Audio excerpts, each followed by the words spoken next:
crowd are just something unbelievable, Lou. I've spoken to some people in the crowd, people who were here in 1927, 35 years ago, when they had that great parade for Colonel Lindbergh. And they tell me that it was nothing like this. They've got more people, more ticket A shower of glory for a new American hero. Happen in this program, we're not. And after the last hurrah, a nation's right to know the full account. We have 3 examples here to prove it. Can I roll that tape in this? No, let's just stay right with it, Bobby. Stay with it. All right, ready to go to Cronkite. Vic, you ready, Sam? Stand by, Walter. Okay, you're on. Weather good, astronauts in good shape, tracking systems around the world. Tell Cronkite to back off. Let Powers take it from here on in. Astronaut Gordon Cooper, the man that'll be at the controls of the spacecraft in the U.S. 6th attempt at manned spaceflight, was awakened this morning at 2:50 a.m. What you're about to see is a demonstration in action of an open society and a free press.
To the legion of men who photographed it, the story of Project Mercury was told in the realm of the frozen image.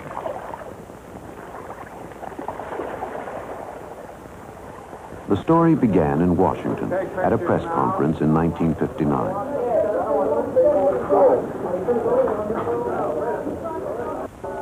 It was a Jules Verne kind of a story that became a national goal, front-page news. A focus for our scientific and creative energy.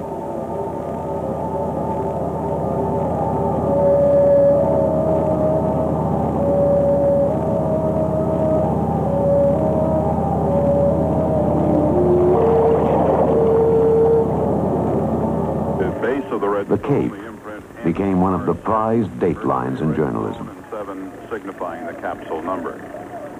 On the concrete square itself, the pad of downrange from the Cape, south of Bermuda, the recovery forces stood ready. Which is one ingredient of the fuel.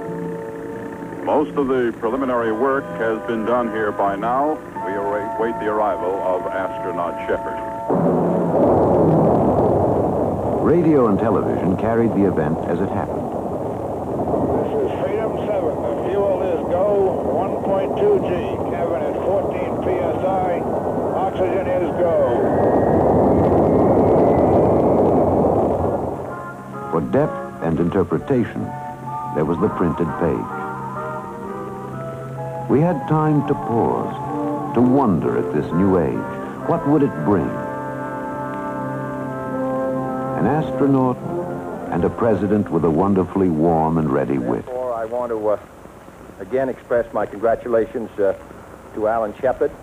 We're very proud of him, and I speak on behalf of the Vice President, who is chairman of our Space Council and who bears great responsibilities in this field, the members of the House and Senate Space Committee who are with us today, and this decoration, which is going from the ground up here.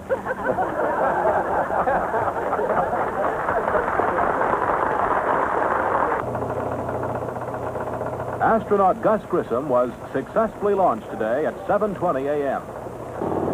Helicopter with the astronaut aboard, and we see him in the cockpit. You'll hear it as it lands on the deck here. You'll hear the sound of its rotors and its head change on.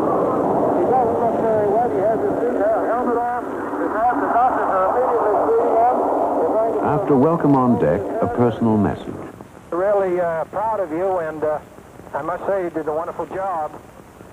Later, Grissom's report to the press. You probably already heard, getting the capstan out of the water, he couldn't lift it. He ran into an engine problem, or at least what they think now is an engine problem, and couldn't lift it free. There were 3 helicopters there. I guess actually there were 4. I don't remember seeing 3. And I was sort of in the center of all 3 of them and couldn't get to any of them. Marine chopper pilot did get in close enough for me to get hold of the sling, and then everything was pretty good with me from then on. They picked me right on up and brought me onto the Randolph.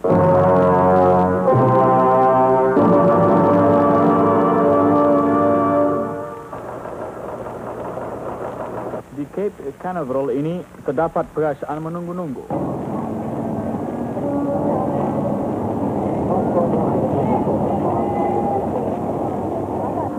The world prayed with the litany of the countdown. Past 14 now, and 30 seconds, and holding.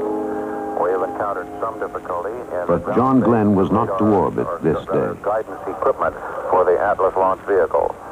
We are not able at this time to get a specific identification on what the problem is. We know simply that we do have some problems over there. This is Mercury Control. Once more, the countdown is underway at Cape Canaveral. Even at this hour, clusters of people are stopping to check the latest Mercury Control. And once more, the world waited. We have just completed a status check in the Mercury Control Center. We've been advised that at this time, all systems are go. Accompanied by Dr. Douglas and another Air Force doctor, they walked over to the van, which would take them out to pad 16. At 4:25, he began crawling into his spacesuit. Wynn says he is the last man to shake hands with the astronauts and to smile at the monkeys.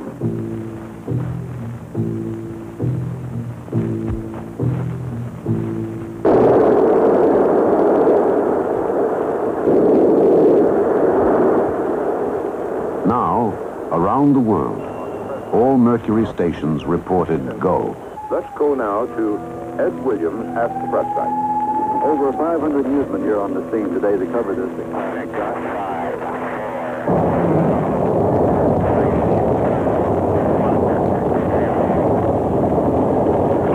Roger, the clock is operating. We're underway. Anyone, all their eyes were focused on the rocket. They were excited. They'd been here many weeks waiting for this because of the delays, but when it came, it was exactly as everyone had planned. It was an exciting thing to watch, and this is the way they felt. And they're reporting right now. There is special equipment has been installed here at the press site for them to tell their story to the world, to their own newspapers, and for some radio stations from Latin America that are here.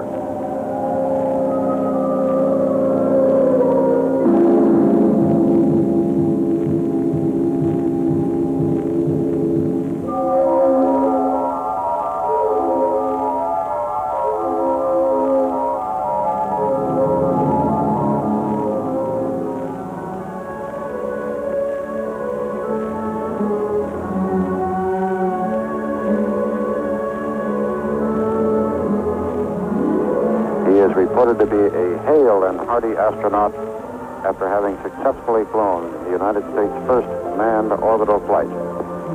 U.S. astronaut John Glenn is on the deck, is reported to be a hale and hearty astronaut after his history-making flight.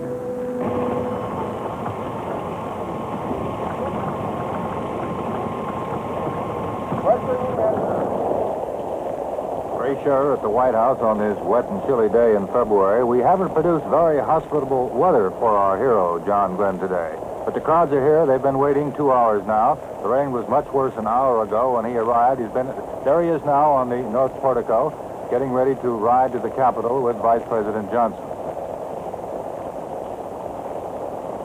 That's the son, the daughter, Annie Glenn's in red. Vice President Johnson will ride with him. That's not John Glenn. It's just around the corner, heading down Pennsylvania Avenue here, and everywhere the crowd is still cheering. His bald head can be seen just coming into view. He's heading towards the big inverted V, with the sign, "Welcome John H. Glenn Jr." Everywhere bedlam is breaking loose down here. People are waving frantically over their signs. "John Glenn, America is proud of you. Welcome, John." Hi, John.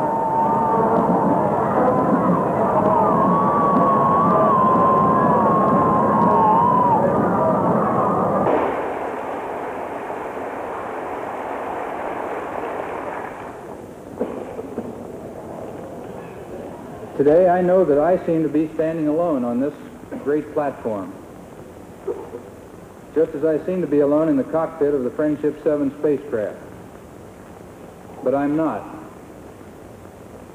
There were with me then and with me now thousands of Americans and many hundreds of citizens of many countries around the world who contributed to this truly international undertaking voluntarily and in a spirit of cooperation and understanding. On behalf of all those people, I would like to express my and their heartfelt thanks for the honors you have bestowed upon us here today. We are all proud to have been privileged to be part of this effort, to represent our country as we have. As our knowledge of this universe in which we live increases, may God grant us the wisdom and guidance to use it wisely. Thank you, Tom.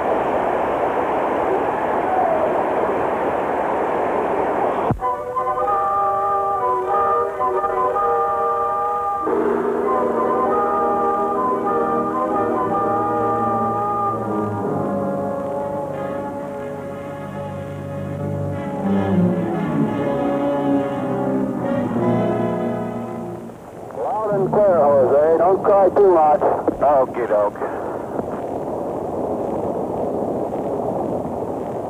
Everything went well. And then a cliffhanger. The capsule overshot the expected landing area.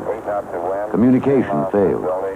For 35 minutes, there was no word. Well, we've just received a happy word here aboard the USS Intrepid that one of the ship's own jet helicopters, HSS-2s that is, has just effected rescue of astronaut Scott Carpenter and is now proceeding toward the Intrepid.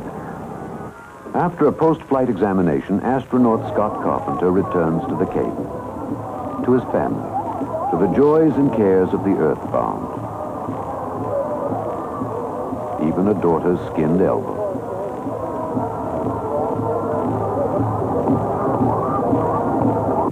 Right now, the gantry is being pulled back from the bird. The big silver Atlas rocket will be standing right in front of us, about 1 mile in front of our Mutual Canaveral Operations Center. The gantry is slowly moving away now.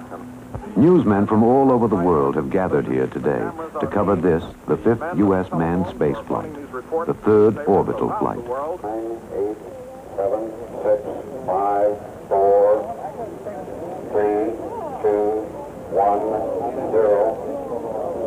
Liftoff.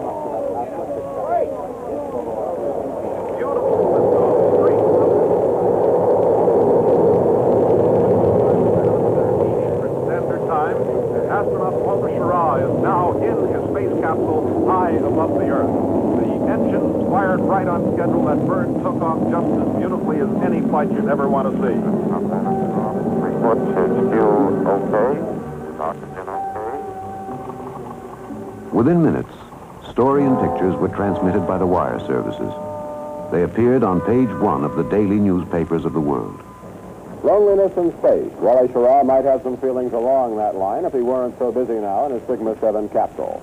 So right now he's powered down in the 4th orbit, that is drifting flight, out of communication with Earth. One of the important tests of this particular 6-orbital flight will be the photographing of cloud covers and some of the land areas of the Earth. I haven't even looked outside. The helicopters are now directly over the spacecraft. One that is hovering is taking photographs. Practically can take them from this close. Commander Walter Schirra, the United States 5th astronaut, standing now in the window section and looking down, now looking at the top of his capsule. This is the Mercury News Center, the contact point for newsmen. Staffed around the clock by NASA information officers. They get one. That's Mercury News Center. The log transcript. Here, questions are answered, interviews are arranged, news briefings, press conferences take place.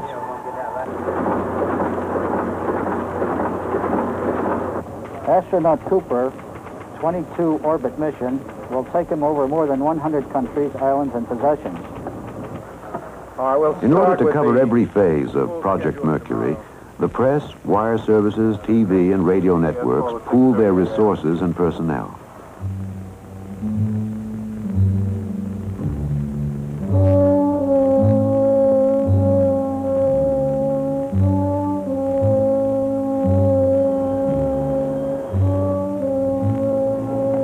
America's sixth man to venture into space, Gordon Cooper, has just left Hangar S.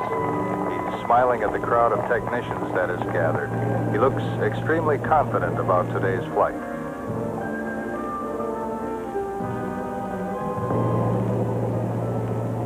This is Ed Williams at the press side. It's a beehive of activity this morning as the big gantry was just pulled back. The thousands of reporters, hundreds of reporters here on the press side are getting ready to report. All systems are A-OK, and Gordo himself is reported as very up for the flight.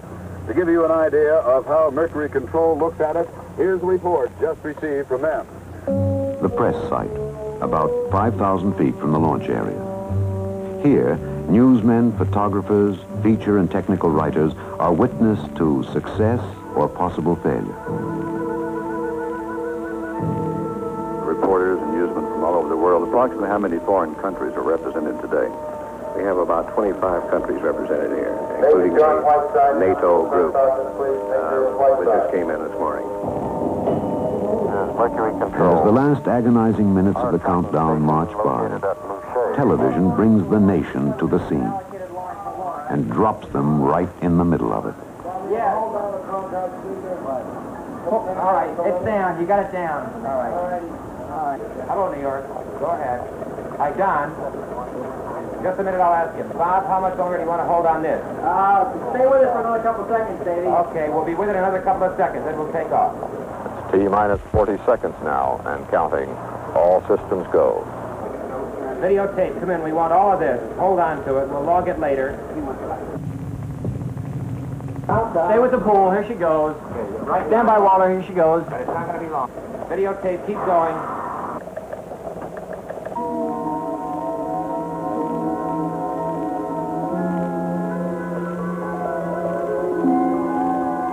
All right, and the tell-off is up, and the announcer's on, and we're on. All right, cue him, Sandy. At this point, the capsule and the booster are on, we'll call it automatic sequencing. This is Mercury Control. We have a momentary hold at T-minus 19 seconds. That's not an unexpected hold. It shall be picked up almost. T-minus 15 seconds and counting. 9, 8, 7, 6, 5, 4, 3, 2. All right, there it goes.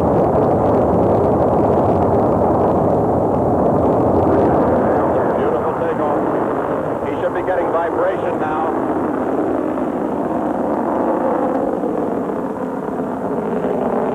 And now the pitch over. This is Mercury Control. The trajectory looks very good at this time. The Atlas pitching straight ascent to trajectory. 40 seconds into the flight. If he's going like earlier flights, the vibration's growing for Cooper now. He's just about reaching max Q. That's maximum vibration, maximum dynamic pressure. We're now 55 seconds into the flight. The trajectory looks okay at this time. At maximum Astronaut dynamic Cooper pressure. reports his oxygen supply, his fuel supply, and all onboard systems are go. Oh, it looks like a beautiful takeoff again from Canaveral.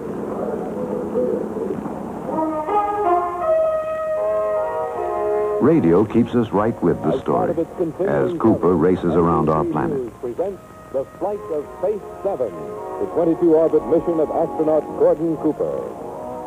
What a view. Boy, oh boy. And now the presses of the world roll the story.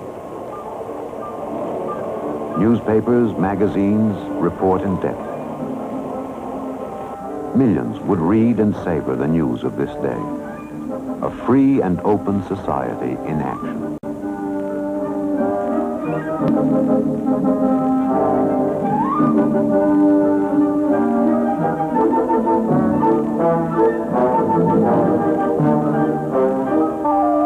Good morning, everyone. This is Charles Hughes, ABC New York, with the latest news. By radio, we were with Cooper most of the night, and we awoke early to see how his night went. It was like a grand, continued story in 2 parts with 18 chapters. I wonder if you'd relay to the Cape the situation INF and see what they think on it. Now, the action that I have taken is to turn off my 05G switch fuse and my emergency 05G switch fuse. The atmosphere here in the Mercury Control Center is hushed, as everyone listens very carefully to make sure that the instructions get delivered and that astronaut Gordon Cooper understands them. Now, a short while ago, Ken Klanick, flight manager for Project Mercury, and D. Brainerd Holmes, director of the NASA Space Agency, held a briefing for newsmen at Cape Canaveral. Moments ago, we learned of the first problem to develop in the flight. It came to light during the pass over Hawaii. John Chancellor here, Mercury Control on the air. Let's go right away. This time, that the inverters, which supply electrical power to his attitude control system, that is the automatic attitude control system, are both inoperative, both the primary and the alternate. And this means that he will have to perform the entire retro-rocket firing and re-entry operation on either fly-by-wire or on manual proportional control. Aboard the USS Kearsarge, estimate the parachute with Phase 7 hanging from it to be 3 to 4 miles away. The USS Kearsarge reports the spacecraft is on the water, as Kearsarge now estimates 700 yards from the spacecraft. 700 yards. 700 yards. I'll be damned. The helicopters are circling. The swimmers, that is the underwater swimmers, are going into the water. They will have what we call the Stuhlken collar. That is that big yellow rubber ring around the base of the spacecraft.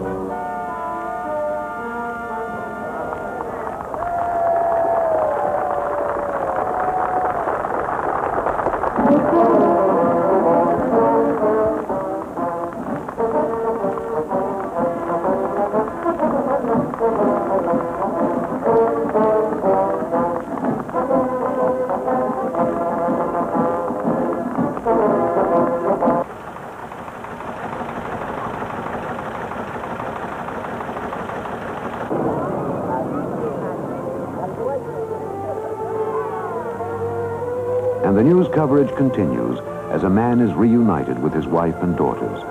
And the 50th state shows its appreciation the way it knows how.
Herbert Kaplow again at Patrick Air Force Base, where the big Air Force jet carrying Gordon Cooper is slowing to a stop on the taxi ramp. The eyes straining to catch a glimpse of the astronaut who went 22 orbits. Hundreds of people gathered behind ropes, newsmen, photographers, waiting for the moment when Gordon and his wife stepped down the ramp.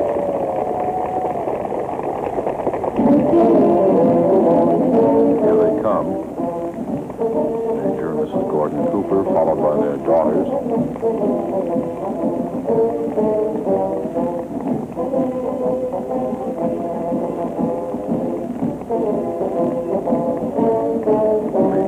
Facing the ramp are the Air Force commander and other dignitaries. All as people strain to catch these moments. The astronaut himself all smiles as he goes aboard the rear seat of a convertible for the inevitable ride and the claim, in this instance, the people of Cocoa Beach.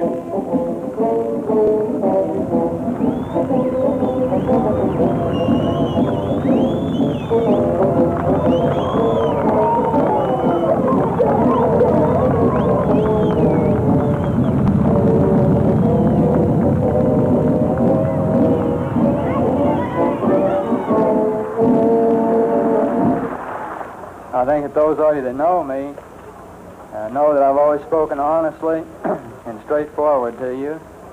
I intend to do so today.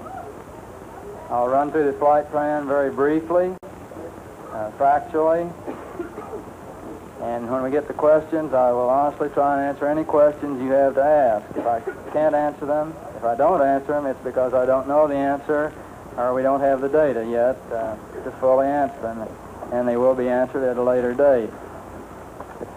But I was not real overly tired. I was warm from the re-entry and having been on the water for a short period of time, but I might add not any warmer than I am right now. And I think at this point I'll lay it open to questions. This flight of yours is almost a routine ride. Were you at all impressed with this mission? And at any time were you at all concerned for your personal safety? Well, I waited quite a long while for this flight, and I was very impressed with it. I think anybody that goes up on a space flight and says they aren't impressed, there must be something wrong with them. I named my spacecraft Space 7 for 3 reasons. 1, because of a belief in God and country. 2, because of a loyalty to organizations, to the 2 organizations actually, which I belong. And 3, because of a confidence in the entire space team. Deke, is it thought that one of these gentlemen sitting with you will be making the first Gemini flight, or do you think one of the original 7 will make that first Gemini flight? There will be other launches and other press conferences. When they happen, they will be fully reported.